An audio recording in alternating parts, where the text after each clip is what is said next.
Maureen, how can we help?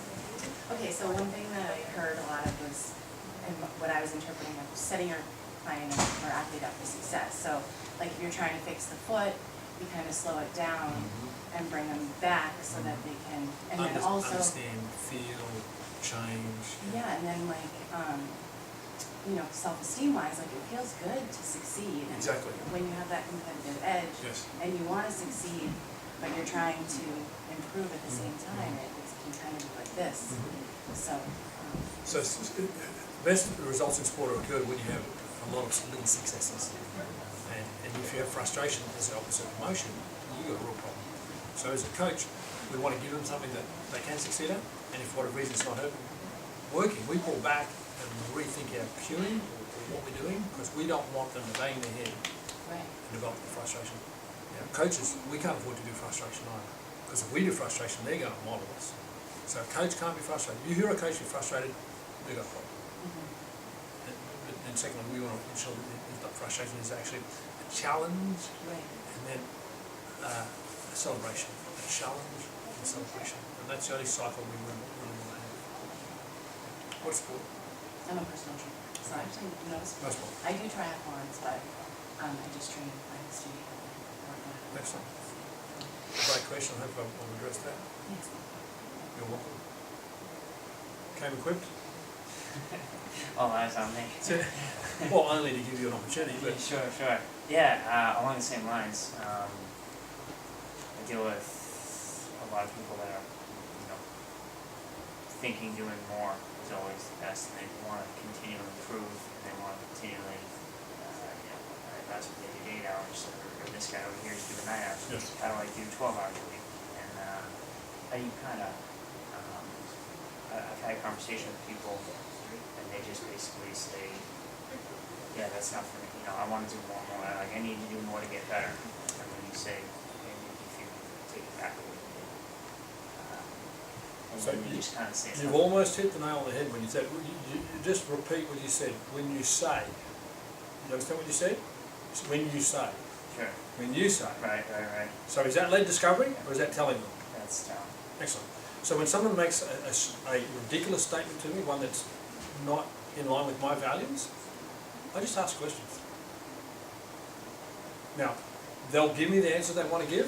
Right. They'll go away and think about it. They'll come back next time because I didn't get flustered. They'll come back and they'll want to have another talk about it. And they'll go away and they'll start experimenting. They'll come back and and I don't know what you think, but I actually tried some old volume and it was really good. So I'm getting the outcome, but I'm not telling them. You with me? right. And if I don't, there's 7 billion people on the planet. Who cares? They're not your family, are they? Right. How about in a sport, mostly endurance related, where the injuries can, you can get away with it for Exactly. 2 years, 3 years. So there's two things you said there. Firstly, what about endurance? And I said in the presentation just before that endurance is dominated by people who've got emotional issues. Now, I know it's very simplistic and generalised, but there's a higher incidence. Sure. I'm not saying that power sport athletes are any less messed up, they're just messed up in a different way. You with me? I'm with you. They do aggression better. But the endurance athletes love to run from their problems. So, as you secondly said, they can keep doing it because endurance is a lower intensity activity and you can basically shuffle and still keep going. They just drop their intensity and keep going. So there's one sport that develops really chronic injuries. In a power sport, it's a do or don't do situation. In endurance sport, even with leg falling off, they can still shuffle. So they develop some really long-term chronic injuries. For me, it's about understanding why they're doing that to themselves more than anything else. When you're saying to someone, listen, you're pretty messed up, stop hurting yourself, you're not going to win like that, are you? Right. Yeah. It's rule-led discovery. And don't open the Pandora's box that you can't close. So if you think there's emotional, psychological things involved and you can't really solve that with them, you can't have the competence or the confidence that you can counsel them to an outcome, then you might want to dish off a little bit on those ones. But yes, there's a higher incidence of overtraining in sport due to the psychology and the fact that they can keep moving. But the change is still the same. The way we get change, the KSI way, is through lead discovery. We want really them to come to the conclusion themselves, and even own the conclusion. Telling people doesn't work. The Mexican president said that the other day because he doesn't want to pay for the war. But he was told.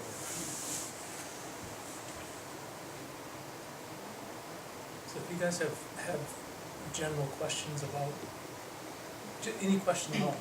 So I know Bill's looking at getting into coaching, I think he's more of an athlete. Right. At the At the time, At right? this- Yeah. Well, I this hope time? so, because if you come into coaching and you're not an athlete first, it's a tougher road, isn't it? Sure. You know, we're coaches because we want to help people have the same positive experience we have. So don't apologise for being an athlete. I hope all coaches are athletes. I mean, I am now, but I didn't do any. It's not really about whether you're doing form or sport. Do you Yeah, I train? guess, yeah. Do you train? Yeah. Do you love training? I love training, yeah. You train for a reason?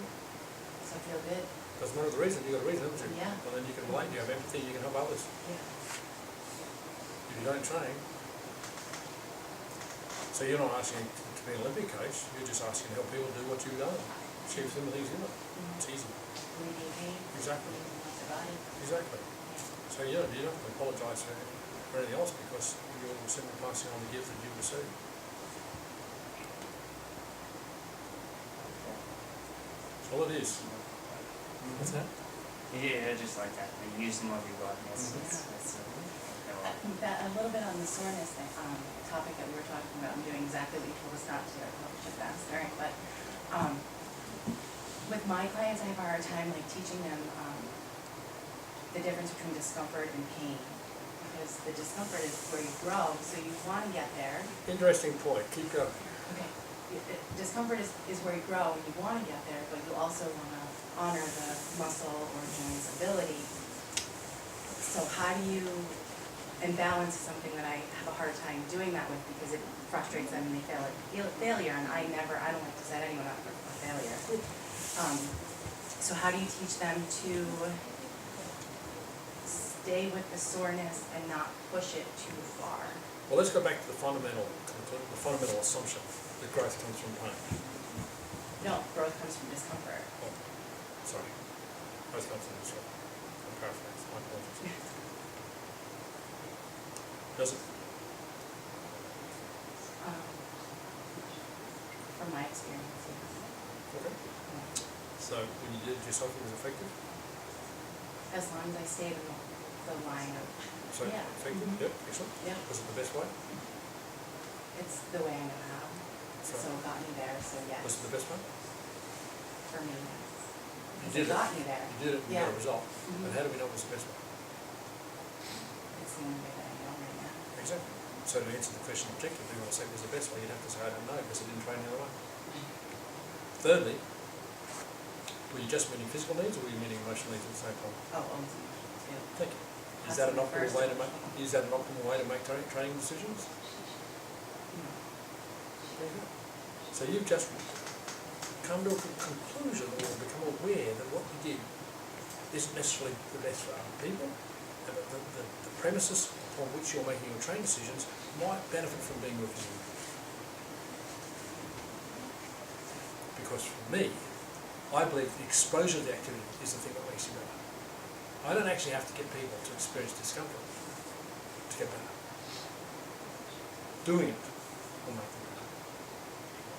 And then they enjoyed that so much because the cause of regulation was I did it, didn't hurt, got better. How good is this? I'll do a bit more. I'll do a bit more. I'm not driving the thing. There's something like that.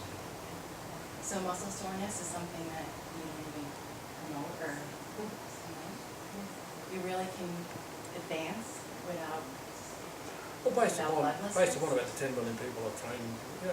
See, what you're buying into is a value that's dominated over the last decade, driven by CrossFit, bad mutter, tough mutter, silly mutter, idiot mutter, and all those other mutter events. but none of which I do. I know, but I'm saying, Yeah, how accepted are they? How popular are they? right. Because people have bought into this dominant paradigm that pain, discomfort, call it what you want, and growth are one and the same. See, even if in week one of your first training program you go into the first week you get sore? First week of a training program, yeah, speak from Yes. experience, excellent. Now, what if we did that first week we did get sore? Would we get that? I don't know. 'Cause Excellent. Good. Great. It's important you speak from personal experience, so you need to build in personal experience. Because my suggestion would be going to a program that is sub-maximal, and ask yourself next week, how much better will you fall? Yeah. Because at the moment, you're associating the correlation between X amount of hurt is optimal. And I'm suggesting that Success. maybe it's not. You're going to have to find out. In the sub-maximal effort, improvement. And let me help you a little bit. The definition of successful training is not what you felt at the time. It's what did that stimulus result in the next time you came back to the same exposure of the same activity. So training sessions are not based upon your feeling now. They're based upon your personal experience that if you do X number of days later, this is the effect that occurs. But everyone's making training decisions based on the feel. Now let's go back to the bodybuilding concept. You understand the pump. If I don't get the pump, it didn't work. You with me? Mm-hmm. Let's do that extra set. I can do one set, no pump, come back a week later, am I going to be stronger for it? Okay, will you? Yeah. Yeah. So that's running for me. And I have a real struggle with it. And I love to take that income. But the main thing is that to help other people, we have to distance ourselves sometimes from the way we do it. Because let me explain this to you. If your training program, your personal approach to training historically has caused any flaws, had any side effects, and you do that to other people, guess what? You're going to give them the side effects.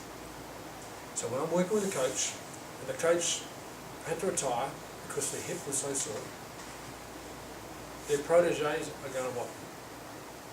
Retire because hips are too sore. It's just reproduced, generation after generation. And my job is to break that cycle, help them train better, train smarter, and train longer, as in stay with me longer. But I can guarantee you, the shape you have, the way you train, the results you get from training will be reproduced in other people. If there's any flaws in that, we're giving them not so much of a gift. So you've got to be conscious to separate your own personal experiences from what other people are doing. It's also a responsibility on you to train the best way you can, because you will inevitably train the other people the way you've trained. Inevitable. It's almost impossible not to. So that if you are not pursuing optimal training, you will share suboptimal training. Full stop. Tough road. But if you take that burden of responsibility on yourself as to how it impacts others, then you'll go out and you'll start asking more questions and start trying a few different things. yeah. And we do. Too much for one night, I get it. No, it's So in a nutshell, a dimension of, you Yes. know, like the traditional way of. yeah. So this is what it is. Since I was a little boy, I've asked the question, what's the best way to train? So I've been my entire life to date, and apparently I'm quite old according to my kids, but I'm really young, really. I spent a few years pursuing the question, what's the best way to train? Now, it doesn't mean I've got the answers, but I don't know too many people who've asked that question and sought the answer as long as I have, and practiced it with so many people. So I've got a little bit of confidence about some of the things I've learned. Just a little bit. And I encourage people to find their own path. Yeah. 87 billion people in the world, 6,999,000,000 don't agree with me. Fantastic. Because I learn from what they do as much as I learn from what I do. You know what I'm saying? They're my control group. Yeah. So they do X, Y happens, I learn. I don't mind how you train, I'll learn. The opportunity is there to learn from my experiences or not. But I'll celebrate it either way. So with an orthopedic surgeon. Just quiet. Okay, we good with that? Take my coach's home. Yeah. I can pick your brain on that. Do that. Well, hopefully you have questions, that's right, because you Yeah. get the answers when you have questions. Yeah. I'm happy to give you questions. I love it. Thank you for your time. You certainly got time. You're here tonight, yeah? You're in the room all night long? Yeah, oh yeah. Oh, good. Well, you've got a lot of time. Freezing like this. My arms. I'm are- glad that was the reason. Yeah. Excellent. Thank you so Thanks, much. guys. I really appreciate it. Ah. It's great meeting you. We may chat again in the future.